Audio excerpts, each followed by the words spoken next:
ఆ మధ్యన ఓ స్టేజ్ మీద బండ్ల గణేష్ మీ గురించి మంచిగానే మాట్లాడుతున్నా కొంచెం లాస్ట్ మినిట్లో వచ్చి క్రెడిట్ తీసుకుంటారు అనేది మళ్ళీ గుర్తు వస్తుంది. మీరు ఆ మాటలకి బాగా ఫీల్ అయ్యారని ఇన్సైడ్ వర్గాలు పోగట్ట. మీరు ఎంతవరకు వీరే ఉంటారు? నేను ఈ సమాధానం చెప్పడానికి నాకు స్థాయి ఉంది, చెప్పట్లేదు. అరవింద్ గారు సార్, అరవింద్ గారు సార్, ఇందాక చాలామంది సార్ వాళ్ళందరూ ఏంటంటే మాకు ఏంటంటే నేబర్స్ లాంటి వాళ్ళు. రోజు పొద్దున్నే కనపడుతూ ఉంటారు, పొద్దున్న సాయంత్రం ఆఫీస్కి వెళ్ళేటప్పుడు. మీరేంటంటే గెస్ట్ ఎప్పుడో కానీ రారు, పైగా దూరం చుట్టూ అనమాట, అంత గమ్మున దొరకరు. చెప్పండి. సీట్లన్నీ వేసారు, నేను సెంటర్ సీట్ తీసుకున్నాను.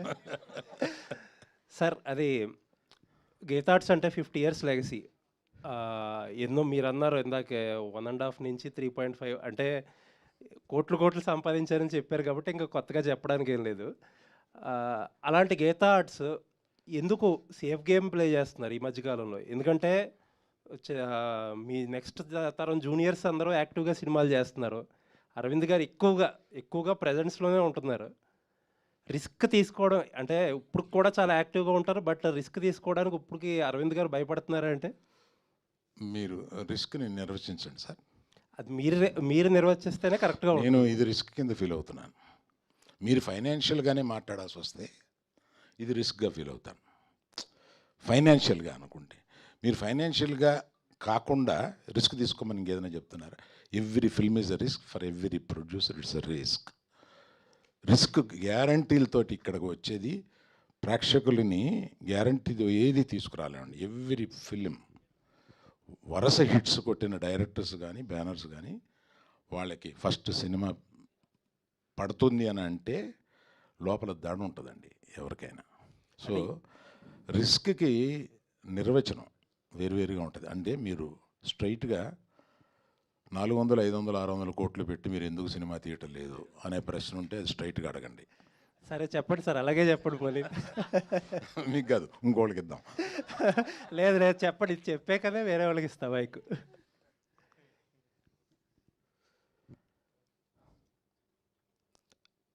అర్జున్ తోటి చరణ్ తోటి తీయాలండి, తీసి రెమ్యునరేషన్ ఇవ్వాలి, అది ఇంటికే వస్తుంది. బయట వాళ్ళు ఇస్తే ఇది ఇంటికే వస్తుంది.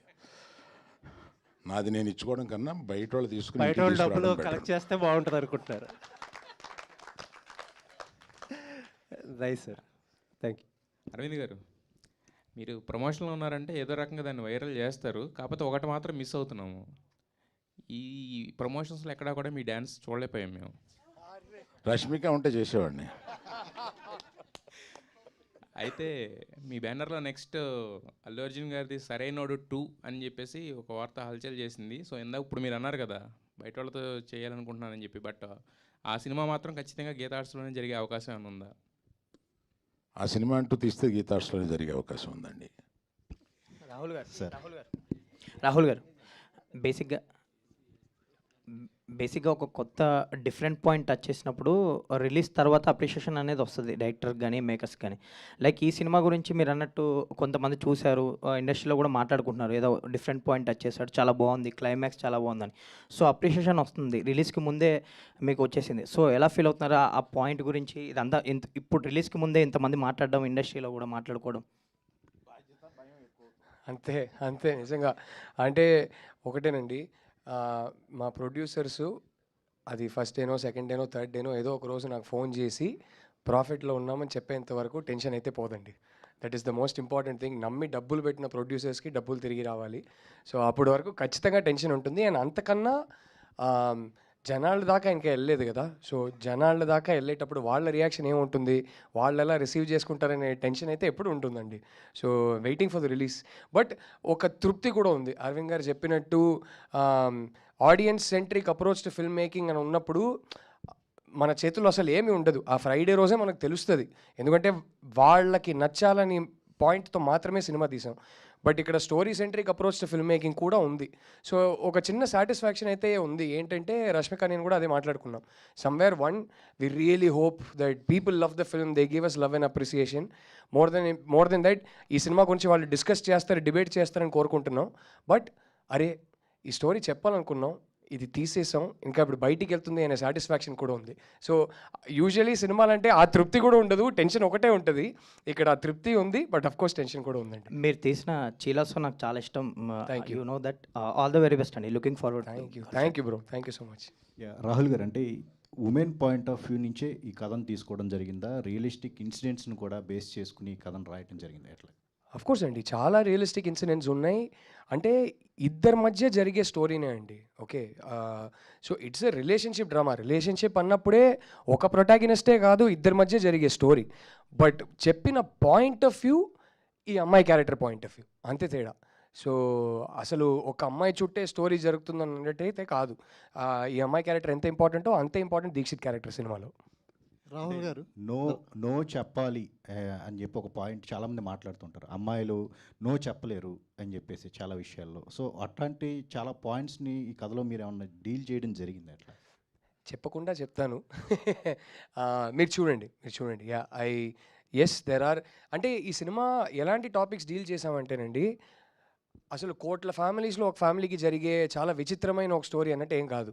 ప్రతి ఫ్యామిలీలో ఎక్కడో మీరు మీ ఫ్రెండ్ సర్కిల్లోనో ఎక్స్టెండెడ్ ఫ్యామిలీలో చూసుంటారు. అలాంటి క్యారెక్టర్స్, అలాంటి ప్రపంచం, అలాంటి ఇన్సిడెంట్స్, అలాంటి స్టోరీ. ఒకటేంటంటే అందరి లైఫ్లో జరిగే కొన్ని స్టోరీసు, చాలా సినిమాలు చాలా స్టోరీస్లో దాని గురించి మాట్లాడతారు. అందరి లైఫ్లో జరిగే కొన్ని పాయింట్స్ గురించి ఎవరు మాట్లాడరు, సినిమాలో డిస్కస్ చేయరు, బయట కూడా ఓపెన్గా డిస్కస్ చేసుకోలేరు. అలాంటి కొన్ని పాయింట్స్ గురించి ఈ సినిమా తీసాము. So I think that is the uniqueness of the film. ఏంటంటే ఒక పక్కనేమో చాలా రిలేటబుల్గా ఉంటుంది బికాస్ అందరికీ జరిగే ఇన్సిడెంట్స్, బట్ ఒక పక్కనేమో ఎవరు మాట్లాడిన ఇన్సిడెంట్స్ కాబట్టి ఒక యూనిక్నెస్ కూడా ఉంటుంది. సో అది నమ్ముతున్నానండి. రాహుల్ గారు, సో వై రష్మిక అంటే, ఎందుకంటే ఆమె కమర్షియల్ సినిమాలు చేస్తుంది, పాన్ ఇండియా సినిమాలు చేస్తుంది. ఈ రోలు, ఈ సెటిల్డ్గా ఉండే రోలు ఎందుకు ఆమెను తీసుకోవడానికి రీజన్ ఏంటి? బిహైండ్ అంటే ముందు ఎవరికైనా చెప్పారా? సమంత గారు ఉన్నారు, ఆమె క్లోజ్ మీకు. సో ఈమెనే ఎందుకు చూస్ చేసుకో?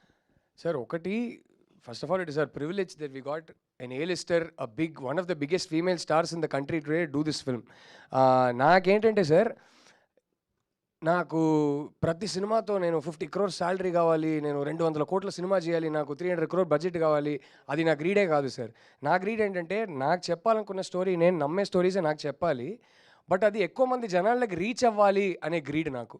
సో ఇప్పుడు ఇలాంటి ఒక స్టోరీ చెప్పేటప్పుడు రష్మిక లాంటి ఒక ఆర్టిస్ట్, ఇంత పాపులర్ ఆర్టిస్ట్, ఇండియాలోనే ఇప్పుడు పీక్లో ఉన్న ఒక హీరోయిన్ని తీసుకొచ్చి చెప్తున్నప్పుడు, అరవింద్ గారు లాంటి ఒక ప్రొడ్యూసర్ మాకు దొరికినప్పుడు, గీతా ఆర్ట్స్ అండ్ ధీరజ్ మొగిలినేని ఇలాంటి బ్యానర్స్ మాకు దొరికినప్పుడు ఎక్కువ రీచ్ ఉంటుంది.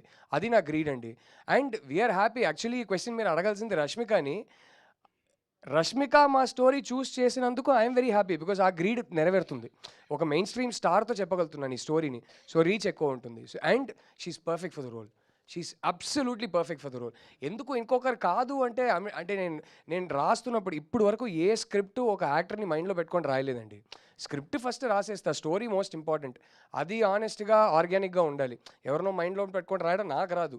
అదొక స్కిల్ సెట్, అది నేను డెవలప్ చేసుకోవాలి, ఇప్పుడు దాకా లేదు. బట్ స్క్రిప్ట్ రాసుకున్న తర్వాత ఎవరు సూట్ అవుతారని డిస్కస్ చేసి అరైవ్ చేసిన ఒక డెసిషన్ అంతే.